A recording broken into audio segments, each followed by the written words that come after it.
Hello and welcome back to another episode of Diabetics Doing Things. We're telling the amazing stories of people with diabetes from all over the world. And today we have a first on the podcast. We have talked about a lot of different kinds of diabetes over the years and have learned a lot as a result. But there was one, and there's probably more, gaps in our types of diabetes that we've talked about. And that gap is MODY. So, our very special guest today, who's going to be teaching us about MODY and talking about her story, Rena, you guys may know her as Rena the Rock Hard Diabetic, as one of the most supportive members of the diabetes online community that I have seen. So, Rena, welcome to the show.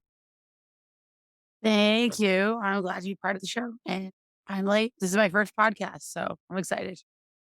Well, I'm so excited that we get to be your first pod. So, let's kind of start where we start.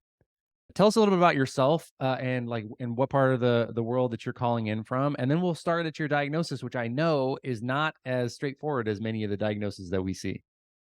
Yes, my diagnosis is definitely a little rocky. I am from Rhode Island. I've been an athlete all my life, soccer. Recently, last couple of years, I got very heavily into yoga and meditation with the diabetes community, and that's pretty much it. I'm a special ed teacher in Rhode Island. Awesome. So let's start because I know I definitely want to talk and get into mindfulness and meditation. I know that you are friends with and a member of the diabetes sangha community and very active in that community, mindfulness, breath work, meditation. But let's start a diagnosis because I am curious, and I know many of our listeners will also be curious to learn more about MODY. So my diabetes journey started in like 2007 because I was diagnosed with gestational diabetes with my daughter, which my doctors were thought was really rare because I was very healthy and I started off on insulin like straight away, and it was very hard to control, even though I was very healthy runner beforehand. So they thought that that was very like interesting, and they were like, and so, but then that kind of went away. So we thought, and unbeknownst to us, it was really probably MODY, not gestational, not type 1.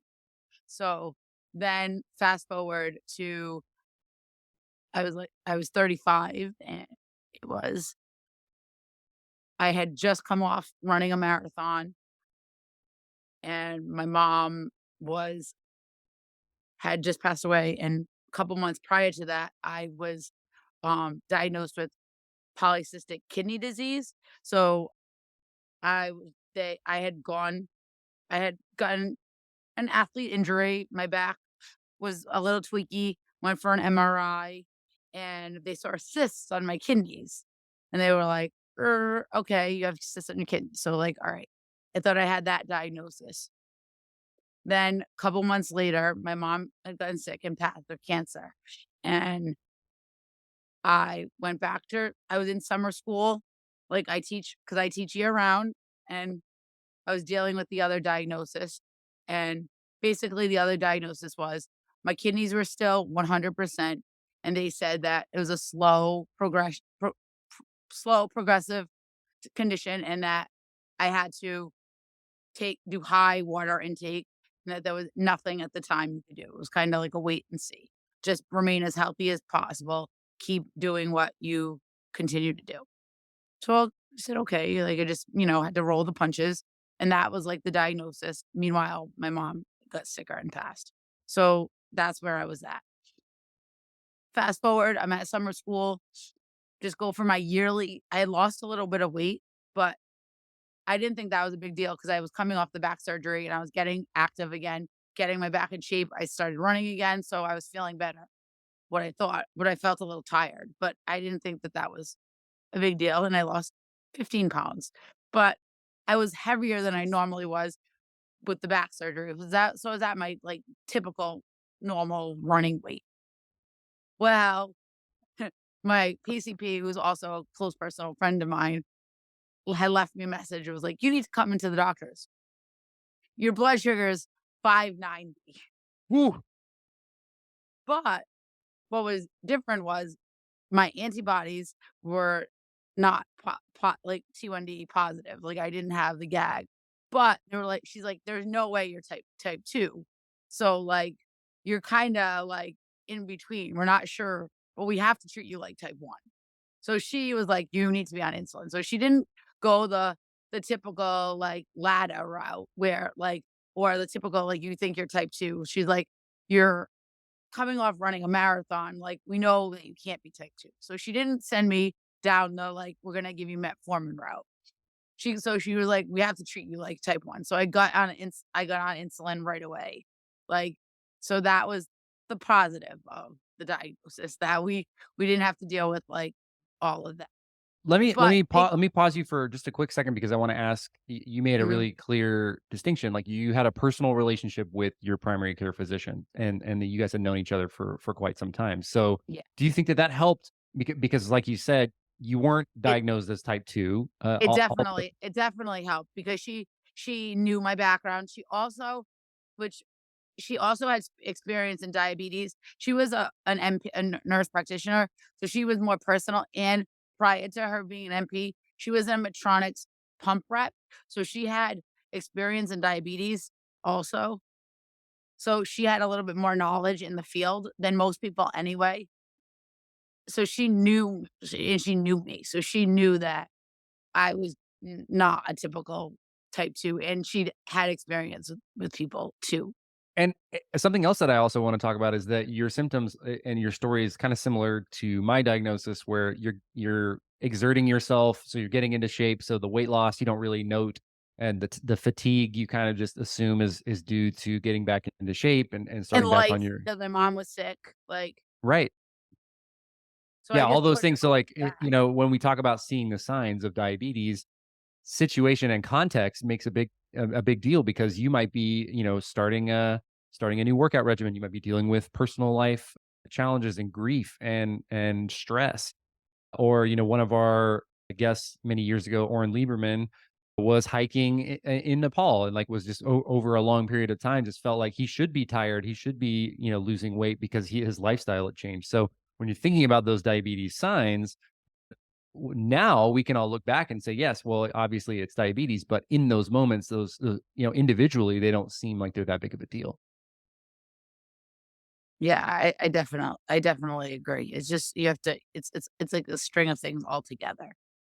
So you mentioned, so that was the positive part of the diagnosis, and you mentioned that you didn't test positive for the antibodies that would indicate that you're type one or LADA, and you were starting on a treatment plan like you were type one, but your doctor said, hey, there's something else here. We're not really sure. What was the next part So of we that? went so then they said so I said, "Okay," like, and then I went to Joslin Clinic, which is like, Jo Joslin is, like, renowned, like, even though I'm in Rhode Island, I said, "I'll go to Boston," like, and I wanted to go on a pump right away, like, that was non-negotiable. I was like, "Get me on a pump, like, I wanna start right away, not doing shots, like, I want CGM," like, they're like, "You have to wait." I was like, "Nope, nope, not happening." So, like, by the time my appointment was at Joslin, I was already they were like, "You need to wait." And I was like, the pump is already gonna be in the mail, like, I'm already gonna be on the pump." They're like, "Well, oh, really?" I was like, Yeah, my doctor kinda fast forwarded that for me real quick, like, they're like, "Well, you have to,"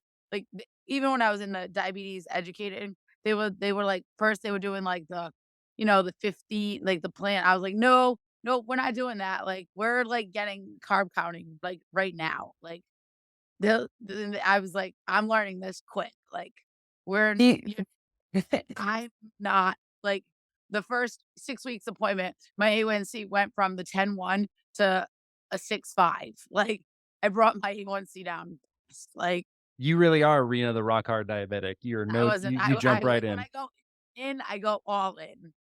Do you think that that had okay, so for people like, there's a lot of people who have technology barriers, and I know for me, like, I couldn't get on a pump for a decade.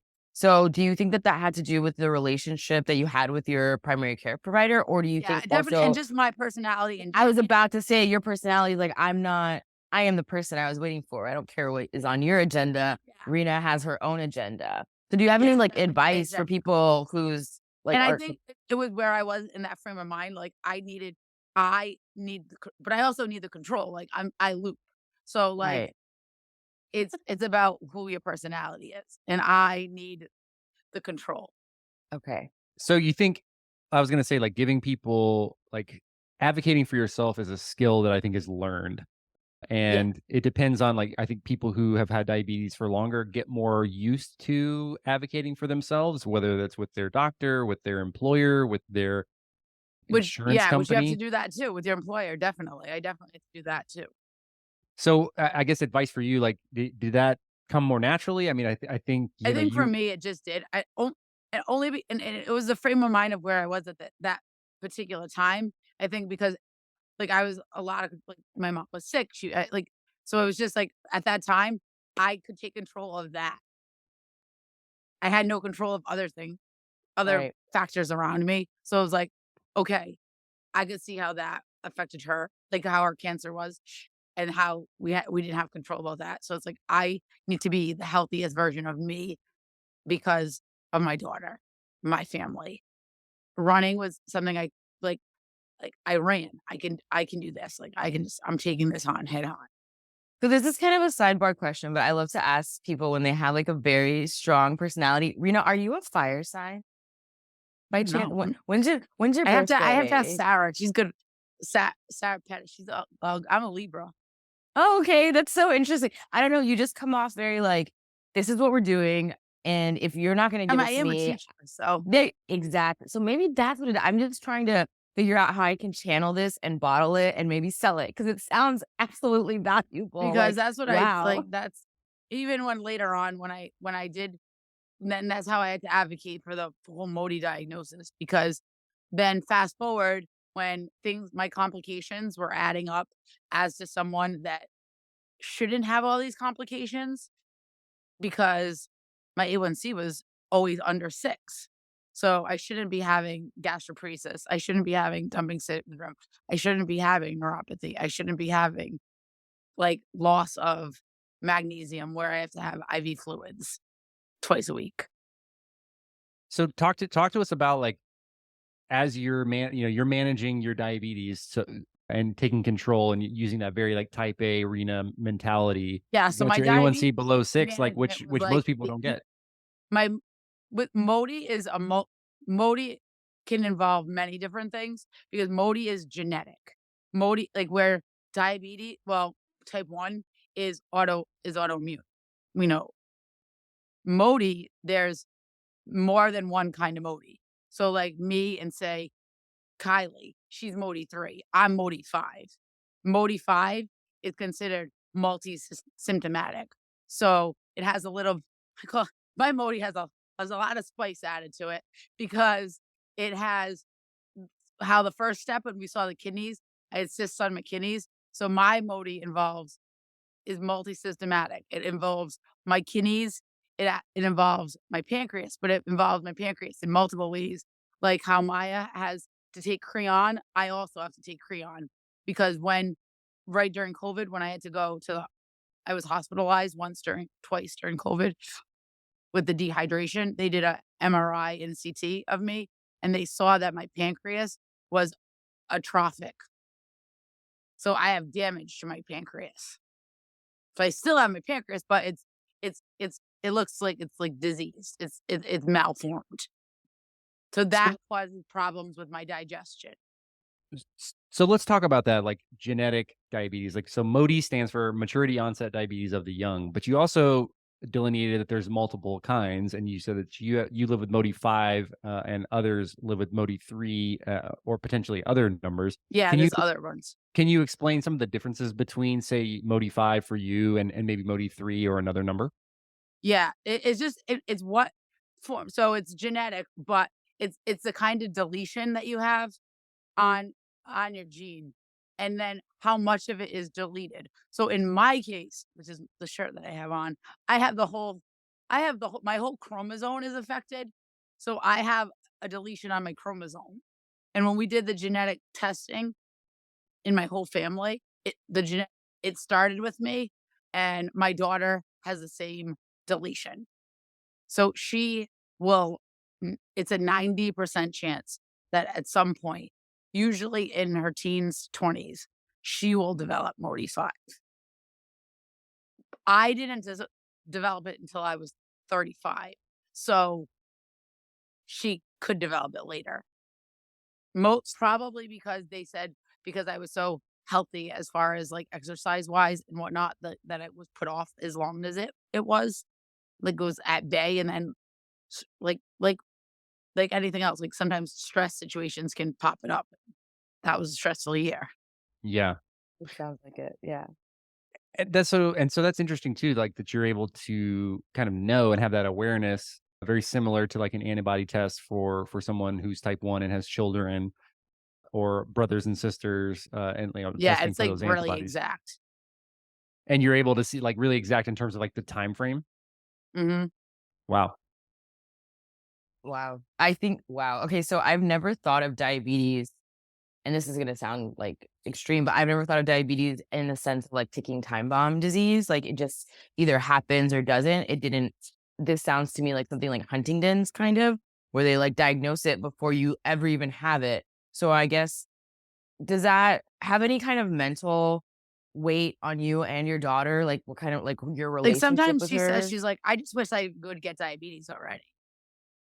Hmm. She's like, cause it's gonna come. She's like, I don't mind the diabetes, but like some of the other extra stuff you have, I could do without that. She's like because the diabetes is by far, I think for me, is the easiest part to manage. So let's So talk about some of that other stuff, I Yeah. guess, so So we can get better understanding. be like the diabetes is like you just manage your blood sugars, which is one thing, but because I have the atrophic pancreas, the digestion is a big thing, and pre and I've for the last year and a half, going on 2 years, I've had to have IV mag supplements, and that's been every other week because my magnesium levels just drop, Wow. and because my body can't absorb orally, I have to take it via IV, and up until last year, I was having to go to the cancer center and take it, and it's a 4-hour treatment every other week. so significant time investment T and and yeah, cost, obviously. Also, it's yeah, not plus fun. my IV insurance centers are costs cold. Like, IV yeah, centers are you just cold, you're tired, like, does it hurt? Oh my yeah, it's not fun, gosh. and you're hooked and I was being hooked up to the IV, but now I have a port. It's Okay. another another thing. I also want to talk like, so how are you discovering, and I think this is really important for somebody who is maybe out there listening and is experiencing symptoms outside of the diabetes that they can't really explain. How have you gone from understanding that it's not just type 1, that it is the genetic MODY mutation, and like, and then what are all how did you discover like all of the other, and you and your care Yeah, team, even all of the for other me, treatments? like, I when during it was, like, during COVID and the things weren't lining up, and I was like, "Why isn't this all these things lining up?" And I was like, "Enough," and my PCP was like, "I agree, like, it's something, it's more than this." Jocelyn missed it when they just said, "Maybe we should go try you off insulin and another thing," and I was like, I don't think that's working because my A1C is low, and I'm not willing to go off insulin, like, and try metformin. That's gonna mess my stomach up even more. So, that's not the answer. So then I left them. I was like, "I'm good with you without you." And then my kidney doctor said, Let's do more genetic testing in Rhode Island." But meanwhile, I also made a appointment with Mayo in Jacksonville, and my dad and I traveled there. But meanwhile, the test did come back for the genetic mutation, um, in I think it was like January of that year. And then we traveled to Mayo in Florida and to run the rest of the tests because also I had hypoparathyroidism too, they discovered also, because that's also connected to the gene mutation. So you've mentioned a couple of really big name like health systems, like Joslin Uh, Diabetes is like the diabetes, name. Missed. And they missed it. So, like, right, even if the authority in diabetes missed it, then like obviously this is a very like unique and special case. Then going down to the Mayo Clinic as well, which is, when you think of healthcare in general, that's one of the few names that pops up. and then also getting other tests from, like, kidney specialists. Like, how are you managing all of these different appointments, all of these different relationships, like prior It was a lot authorizations, because we're insurance? also Like, how coming from Island too, so it's like even all of Boston, it was like a day here, a day here, and then my kidney doctor isn't in Rhode Island either. They were at Tufts, so it was Tufts for kidneys. MGH is where I was going for the stomach, and Jocelyn was diabetes, and then I cut out Jocelyn for diabetes. So I was like, I'm done. So now I just do Tufts for diabetes, and they're gonna manage the PTH, and I have my GIs in Rhode Island because I'm done. I had to minimize. well, and thinking through that too, like traveling a lot, like, so in Texas, it's 3 hours to the closest city, so we stay, that state, like, if there are different hospital systems, we can navigate Yeah, those, I but, mean, like, Rhode in Rhode Island is Island, small. like, literally the smallest state in the Commonwealth, right? So, you're going to the across state lines. Does that cause any trouble with your coverage? Like, also, like, asking for time off, like, you're a teacher? So I had filled out for family medical leave, and you can do FMLA. yeah, and you can do intermittent Mhm. family medical leave, and That's I the biggest also hack ever. That is intermittent FMLA for people who are in the school system, that used to be in the school system, is the biggest yeah, hack ever because they give you yeah, a bank of hours, right? And then you can just take them weekly, you like can if you just need take them if you 5 want. or So my doctor yeah, fills out for me every year, which I me have to do too. it again because it's only for a certain amount of time.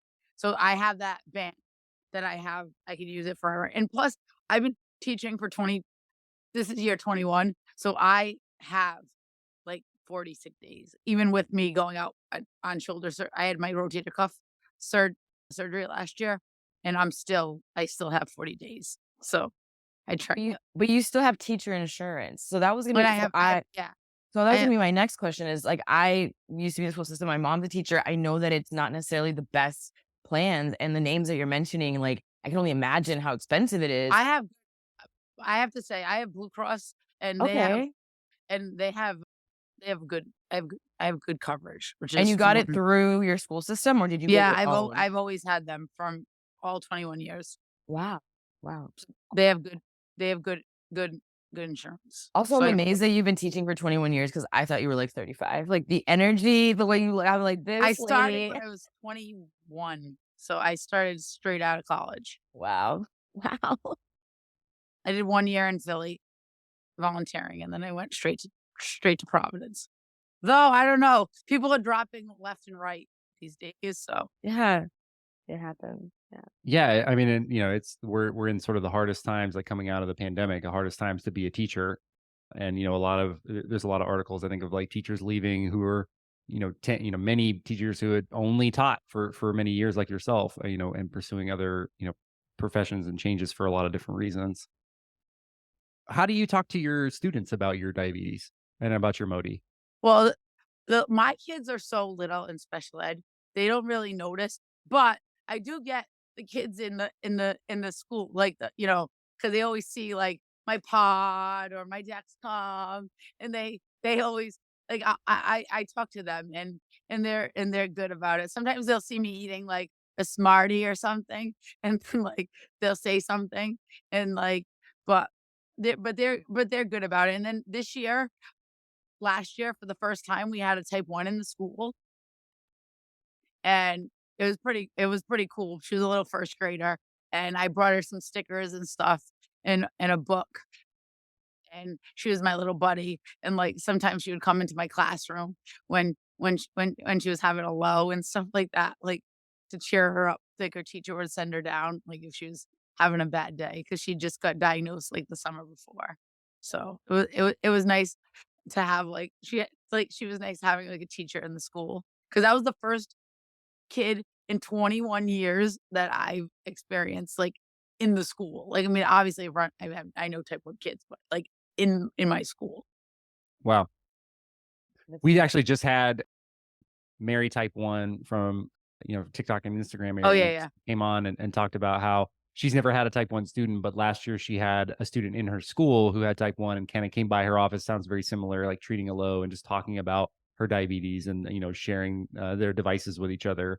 It's so impactful, I think, just to be Yeah, she able to was so connect. cute. I brought, like, the little stickers from Luke's Part-Time Pancreas, and she was like she's all excited, and she'd come in and show me the ones that she picked out and put on her little device.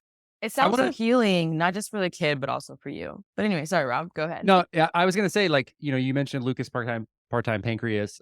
I would consider you one of like the best, like biggest, most avid supporters of all of the different like diabetes creators and like Mhm. diabetes projects. Like you buy t-shirts, you rep the merch, you show up to the events, you participate in the different programs. Like you are just like a foundation of support for people with diabetes. When did you, like, find the diabetes community, and, how do you find the time and energy to be so passionate and involved? I started pretty quickly. Right when I got diagnosed, I found, like, Diabetes Sisters through Sarah, and she was in Boston, and I was in Rhode Island, and I went to, like, a yoga class with her, and then I started the doing Diabetes Sisters Rhode Island. I stopped doing it for a little bit. Right after the pandemic, but we're gonna start up meeting again for now, and I'm the chapter leader for Rhode Island. And I was just talking to a friend of mine whose daughter and son just went to our Rhode Island diabetes camp, and she was saying that there's a disconnect in Rhode Island for like little kids. So we're talking about she's an early childhood teacher, and her daughter's diabetic, getting something going locally for the kiddos around here, like, during the year, because there's, like, a gap. They go to camp one summer, and then they miss each other, so Wait, no, Yeah. trying to get a little something for the you kids do going. Rob, like, asked the question, but I'm gonna double down. Do you have burnout? You do so much. Like, you have the Uh, Modis, all this like, stuff I going enjoy on. it, like, that's what gives me j I'm getting burnout from real teaching right now, like, with everything that's going on. Not my kids, but, like, just administration stuff. So when I do this, like, I do, like, my creative stuff, like, with, like, making diabetes T-shirts, my Cricut, and with my girlfriend, like, we like to do stuff like that, I rather like, that's the stuff that I enjoy. So, like, this is, like, creative avenues that, like, I like. Like, it's, like, relaxing. Like, if I get away from teaching, it'll probably be something, like, in the diabetes space, like, in a few years. Like, I don't know if I can teach forever. So, if I can't, it's gonna be something, like, in diabetes for sure. Rena, let me ask you this because this is something I've thought of for a long time. And early in my career, I gave this advice to younger people who worked with me because they were like, "Rob, it seems like you do so much. Like, how do you find work-life balance?" And to me, that work-life balance sometimes, like, if you put a lot into your work, which it sounds like you do with your teaching and with your kids, I think you have to put that same amount of energy into not work, into your creative passions or into your community passions or exercise or whatever that looks like for a person, so that you're not just sitting at home kind of waiting and like being dormant, like, because then you'll feel the real imbalance, especially if you're putting a lot of impact. But that can also lead to, like, my sister says, like, the brightest candle burns out the fastest. So how do you find that sort of balance for yourself, like personally and professionally? I think, like, right now it's just a little give and take. Like, right now, I know because of some of my health stuff, I can't run right now, and that, for me, it was, like, a big loss. B So, I think putting my efforts now into creative stuff is what I'm doing to just keep myself busy because I like to work out. I like to do all those things, so, like, not being able to do that is hard. So, it's like doing this right now is helping me. Not being able to run is hard. Not because that's the loss that MODY has taken in the last, like, year with not being able to figure out the dehydration stuff. That's, like that's the hardest with the dumping syndrome part of my condition. That's the hardest part right now, is just trying to manage that. So I think the creative part is the balance. Well, thank you for being so, like, open and vulnerable about that too, like, having something that you really love and really need and are passionate about being taken away from you. Even, maybe it's not forever, but for right now, like, having to kind of grieve that and, using creativity and using the community to kind of fill that void. I want to ask you, because you mentioned it earlier. about like diabetes sangha, like mindfulness and meditation. You seem like me in Eritrea as well, like a very type A kind of like a tough person, like a person who gets up and gets after it. For me, I know it took some really deep like inner work to kind of disconnect from that identity and really look inward and like focus on things like breath work and meditation. Like how have those things and being involved in diabetes sangha, like how have those, what have those given back to you and helped you grow? For me, it's been a sense of calmness and even, like, routine. Like, I enjoy, like, ending my night doing that, and even if I can't do it at that time, like, I'll put on, like, one of the videos from YouTube from Peter or something like that, and even if I can't do it, like, in that way, like, I'll put it on and I'll do a walk around the neighborhood and do a walking meditation. Just to get that the sense of calm, it just brings my whole day down with the rush and bustle of school. It's just like it's just my way of, like, totally disconnecting, be like, "Alright, school's done now." Like, I'm not gonna laminate, I'm not gonna do anything else. I'm just gonna breathe and disconnect. So, like, my ADHD going personality, it'll just, like, bring the whole thing, my whole mood down. It's fascinating how impactful it can be, and I think, something I've been talking about a lot lately is that, unfortunately, all the things that they tell you to do, you have to do them in order to get the benefits, and you have to slow down, and you have to focus on your breath, and you have to go for a walk and get the sunshine on you, and really kinda disconnect from our sort of always on, hyper connected society, and, I think that can be one of the challenges with social media is, like, yes, there's all this positive community, and yes, there's all these amazing creative projects that we can be involved in, but also we have to make sure that we're not just mindlessly consuming things that are making us upset or things that are causing us more anxiety or kind of like you said, tapping into our ADHD brains a little bit.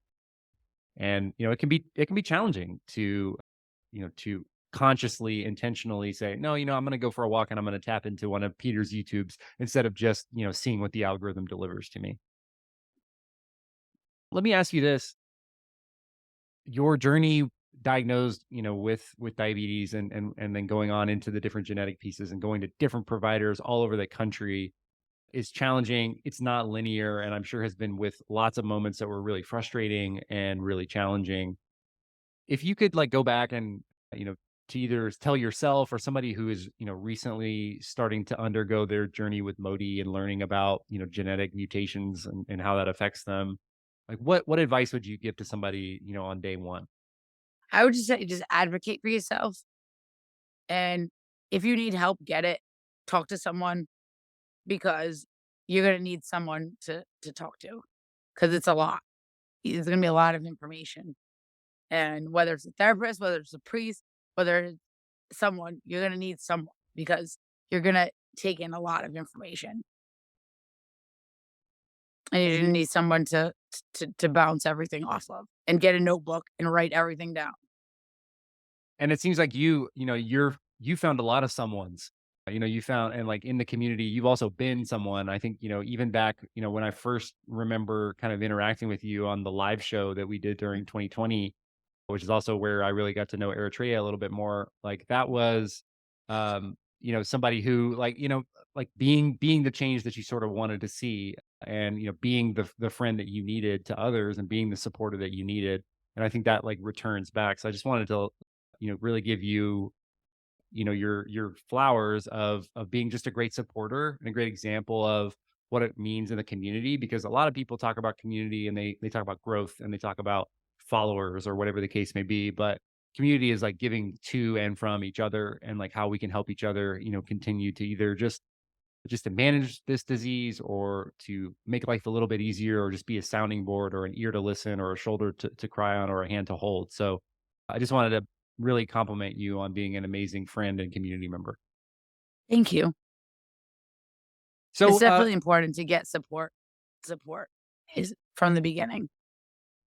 so with that in mind, like how many people with MODY have you met online and like because of being like sharing your story and like raising your hand and saying, hey, I live with this genetic mutation of diabetes and I want to meet more people like myself. We've had a couple of meetups, maybe 25, 30 people like met and talked to Kylie and and Jesse. We've we've had a couple meetups with maybe 30 people total. but probably about 100 people like reached out at different points, like different messages. Some people that had the full gene delete. Somebody from Switzerland recently that had a full that had a child with the full gene mutation that I have the full 17q deletion. What does that feel like to be able to meet somebody, even all the way across the world in Switzerland where Yeah, it's we pretty cool to have somebody like that, like you can that is going through it that has like the same or similar needs that it's not just type 1. Type 1 is one thing, but it's interesting when somebody has some of the same unique challenges that you face every day. I just am so kind of blown away by how fortunate we are, like how the odds, like the odds of you look at if you look up MODY, you'll see like one of the first things that they talk about is how rare it is, and then you think about all of the things that had to go right and all the things that had to happen for that person to be able to find you, and all the stories that each of you had to opt into, and like technology that had to exist.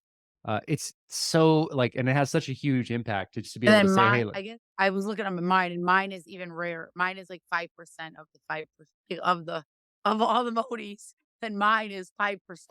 Like, that's right, rare. so, like, that is, like, more you're, like, more likely to get hit by a bolt of lightning than to Yeah. be able to meet another person like you, right? So, I just think that that's something that continues to reinforce what we've talked about a lot on Diabetics Doing Things, which is your story matters no matter what it is, and if you want to meet someone who knows at least a little bit or exactly what you're going through, the best way to do that is to share your story, to be a good community member, to be a good friend, and I hope that, more people are able to connect with you guys in the MODY community, and we're gonna do a better job of making sure that we speak to the MODY diabetics who are out there because, it's not as simple, very similar like you talked about with Maya with the type 3C community.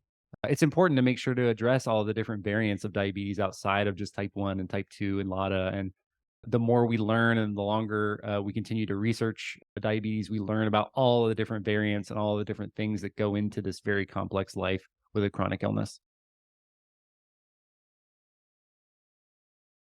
So, Rena, tell us where to find. I know you've got an Amazon wish list for your school list this year on your Instagram profile, Rena the Rock Hard Diabetic, which we'll include in the show notes as well as in the posts. Anything that you're working on that you'd like to plug? No, not right now. We're just gonna hopefully we're gonna get some stuff going with the little kids community. That's my next thing that I'm gonna be working on in a couple weeks. Once I get back to school, I'm gonna work with my friend.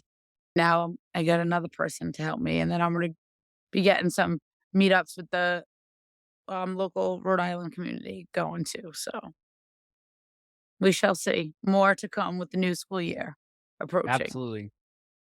Well, hey, from Texas in Rhode Island, we're jealous of the cool weather that you guys are having right now because it's again we got Well, it was another. very hot. I did just recently escape the Maui fires. That was not Oh that my wasn't god, really?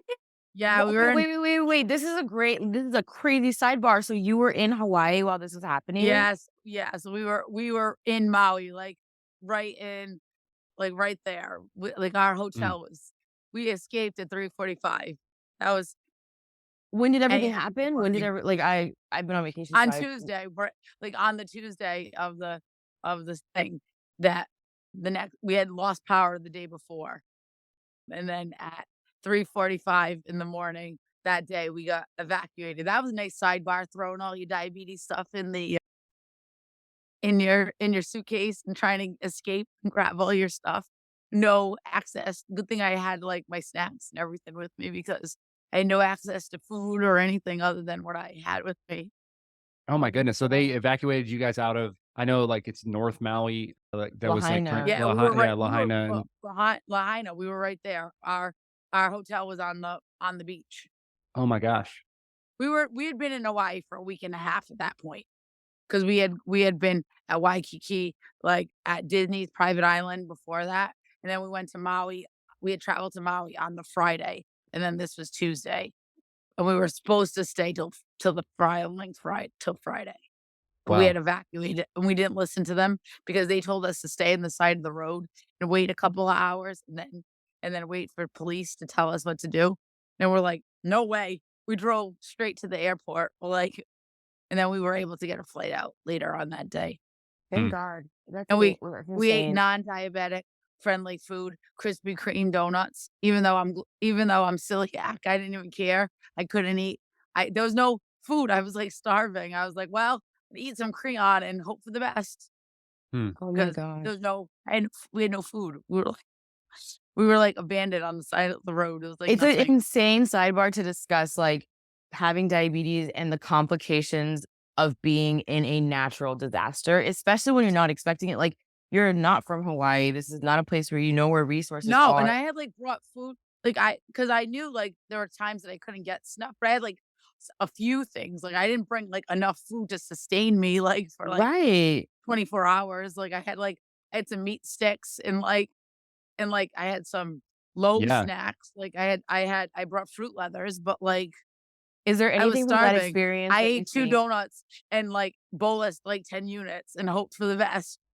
is there anything that you think that you learned from that experience, like, for I other mean, possible the one good disasters? the one good thing was I had, everything, like, most of my stuff were already packed in my I had, like, Sugar Medical llama bag that I had gotten from my friend for my 40th birthday, that most of, like, my pods and everything was kept in, but what I should have done, which I didn't, was I had my meds in, like, another bag, and I should have just had all my stuff in that one bag, so, like, I coulda Wow. grabbed and goed. Mm. Like, I shoulda, like, but so we were packing in the pitch black because there was Mhm. no lights. And They no just gave Yeah. us power. 3 glow sticks, Wow. and I should have had a backup. My backup battery wasn't charged for my Okay. phone, Wow. but we had Jeeps, so once we got out into the car, we were able to charge our phones on the in that, and my friend had the Vehicle. backup battery, so she gave me the backup battery from my phone so that I had it that night. And S I'm assuming your pump was already charged and you're not a My person pump like me Yeah, who lives with usually their I pump loop, not but charged. since I had gotten a new phone to like, 2 days before the trip because my phone had broke, I didn't set up my loop, so I was using an old, like, the original Omnipod with, like, the old PDM, so I had that pump, Wow. so I didn't need to charge anything, I just Wow. had that pump, so Yeah, that's yeah, it. yeah. Wow. Well, I know we've been, sharing like the resources and donating to the mutual aid in Uh-huh. Maui. Yeah. Yeah, and I know that there's in LA and San Diego over last week that they were, coordinating like insulin and diabetes supplies. So they were flying over to Maui on like a private Right. jet. And, I know that the community on the ground there has been, talking about the needs, and we can link some of those in the show notes Oh, as yeah, that's well. a good idea. But yeah, I didn't realize I saw your post, with your Maui sticker on your Yeti, but I just assumed that you were on the East Coast. And No, so we were right there. yeah, wow. Well, again, we're thinking of and actively, donating, myself included, to, support the people that are there on the ground. And I know that it That's a has good idea, I been, should send my brother back with some stuff. as Eritrea mentioned, it's like a true natural disaster, thousands of people displaced and hundreds of people that have lost their lives, unfortunately. And, we're thinking of the people in Maui and Hawaii. Especially the Yeah. people living with diabetes. I cannot imagine. I cannot. Yeah. Oh I my think God. though, Rena, you gave us a good prompt for our next like Rob and Eritrea show. We got to talk about like a diabetes go bag, like making sure that Yeah. I had a fire in my house earlier this year. We didn't have to evacuate, fortunately, but like fires especially can turn from they can go really fast and they can turn into really dire, dangerous situations. And Yeah, it made me uh, even think about for my classroom this year, like, mm, I always have, like, a few things, like, in my bag, but I'm like, "You know what? I'm gonna make, like," like, the kids have the kid in our classroom has, like, a diabetes kit, like, I need to make, like, a kit for my class and, like, just have all my stuff, like, if there's a lockdown, something like that, like, right, I could be in the yeah. gym, like, I should make myself like, I should be prepared too. And I'm a person who typically goes on like vibes. Me I don't, too. Yeah, and yeah, I, to always. make sure to be more prepared. That's something that, I always talk about is like diabetes really just adds one extra step, but sometimes you got to think about the extra steps that you don't want to think about. Like, what if we lose power? What if we lose refrigeration? What if I left my supplies because we had to evacuate the building fast?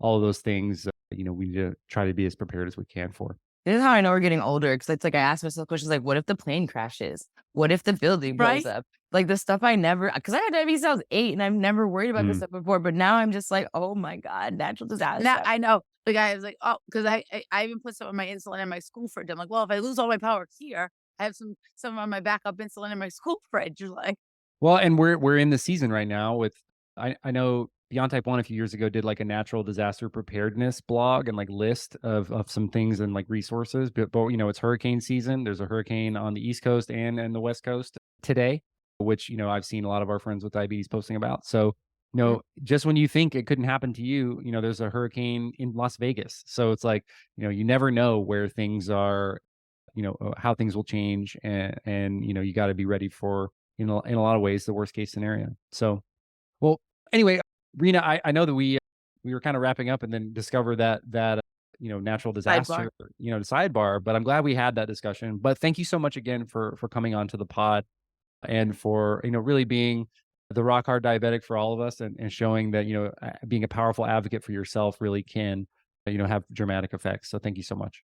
No problem, thank you. Hey, and this was your first podcast. You've officially done at least one. Alright, yeah, awesome. Thanks, guys.